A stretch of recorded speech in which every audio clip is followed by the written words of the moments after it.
Aujourd'hui, on arrive approximativement à la moitié de la période d'examen de la loi pour faire sortir la France du piège du narcotrafic à l'Assemblée nationale et comme son nom l'indique, il s'agit d'une loi contre le crime organisé.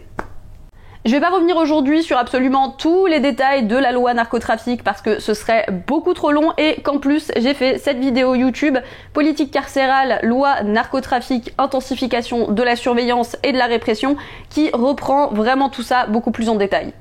Comme c'était assez anticipable, le PNACO, Parquet national anticriminalité organisée, a été approuvé par l'Assemblée nationale. Il s'agit de coordonner la lutte contre le crime organisé à l'échelle nationale en centralisant les affaires dans un seul et même parquet. Il existe déjà des juridictions qui étaient censées faire ça par le passé. Si elles n'étaient pas suffisantes, je vois pas en quoi une nouvelle sera suffisante. C'est du spectacle, ça va coûter des thunes. On rappelle au passage que dans le droit français, la criminalité organisée est très mal définie, ce qui fait qu'en réalité, cette loi va toucher hyper large et il est assez même difficile d'anticiper exactement quelles vont en être ces frontières à l'avenir, notamment parce que en France, le crime organisé, c'est à partir de 2 et c'est sur une entente. Vous n'avez même pas besoin de prouver qu'il y a une organisation derrière, structurée, etc. Très pratique. Autre élément qui a été approuvé par l'Assemblée nationale comme la majorité des points, malheureusement à l'heure actuelle, c'est le régime de détention strict, d'isolement strict qui a été envisagé par Darmanin justement pour ces prisons de haute sécurité. Par rapport à ce que je dis dans ma grosse vidéo sur le narcotrafic, il y a exclusivement eu quelques petites modifications secondaires, notamment le fait que c'était prévu pour être sur 4 ans renouvelables dans la proposition de Darmanin et que c'est désormais 2 ans renouvelables. Ça change pas la face du monde. 2 ans d'isolement drastique, c'est littéralement de la torture blanche. Il est notamment question d'avoir exclusivement des parloirs par hygiaphone, ce qui fait que les personnes détenues n'auront pas la possibilité d'avoir des contacts physiques avec leurs proches, leurs familles, etc. pendant littéralement 2 ans, voire plus, puisque renouvelables.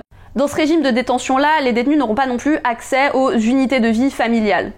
Concernant l'isolement social drastique, il est également question de limiter la durée d'accès au téléphone à 2 heures, 2 fois par semaine, ce qui fait 4 heures par semaine maximum de possibilités d'interaction sociale avec autrui, puisque toutes les interactions sociales à l'intérieur de la prison seront au maximum limitées. Autre légère modification qu'il y a eu, c'est concernant les fouilles à nu, concernant les fouilles intégrales, qui sont littéralement des agressions sexuelles institutionnalisées. Eh bien, celles-ci ne sont finalement pas systématiques, mais ce sera selon l'état de santé, selon la personnalité, etc., etc. Pour ça, il va falloir attendre de voir la pratique, si dans les faits, c'est systématique ou pas.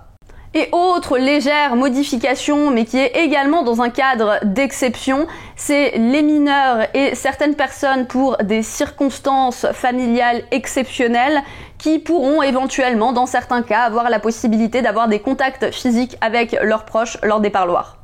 Et on rappelle quand même, parce que c'est très important, une des particularités de ce régime drastique d'isolement, c'est qu'il va pouvoir s'appliquer aux personnes qui sont présumées innocentes. Ce régime de détention de Darmanin, il va pouvoir s'appliquer à des personnes qui n'ont pas encore été condamnées et qui sont en préventive. C'est d'ailleurs, avant même que la loi soit passée, ce qu'il est en train d'appliquer pour Mohamed Amra. Mais je suis actuellement en train de finaliser une vidéo YouTube qui va parler spécifiquement de tous les projets carcéraux de Darmanin, donc on reviendra un petit peu aussi sur ce régime d'enfermement. Au niveau des nouvelles méthodes d'enquête que Retailleau a voulu faire passer par cette loi, il y a plusieurs choses. Il y a la question du chiffrement qui a beaucoup fait parler sur internet, contrairement à tout un tas d'autres points comme le régime de détention de cette loi qui sont particulièrement graves mais qui finalement intéressent assez peu la gauche. Bref, la question du chiffrement, la question de l'accès de l'État au contenu de vos conversations via les services de communication chiffrés de bout en bout, ça a été rejeté. En revanche, les expérimentations algorithmiques qui consistent à saisir l'ensemble des données d'un service de communication sur Internet pour pouvoir utiliser un algorithme, pour pouvoir y chercher des signaux faibles, des mots-clés, etc. qui concerneraient par exemple le narcotrafic ou tout autre élément du crime organisé, eh bien ça a été validé. Pareil pour le fait de maintenir la continuité des expérimentations liées à l'interception satellitaire, donc des communications par téléphone satellite, ça a été approuvé également. Autre élément grave qui a été approuvé, c'est le dossier coffre ou procès verbal distinct.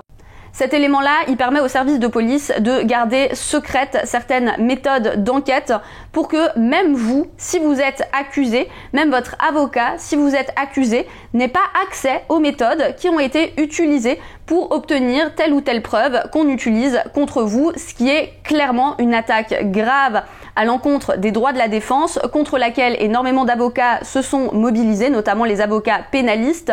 Malheureusement, ça n'a pas été suffisant et c'est passé aujourd'hui. Il y a encore un certain nombre de points importants qui vont être décidés dans les prochains jours, mais je trouvais ça important de faire un petit point à mi-parcours.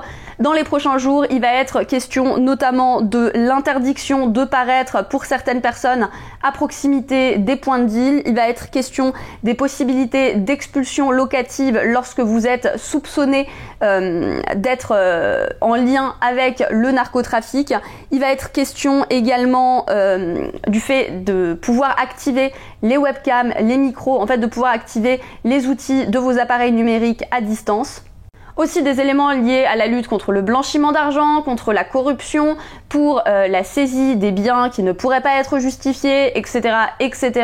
Et elle finira son examen à l'Assemblée nationale le 25 mars. Malheureusement, on a clairement au gouvernement des maçons zélés de l'État carcéral, notamment pour en nommer deux, Retailleau et Darmanin, et ça nous mène à des lois comme celle-ci absolument catastrophiques.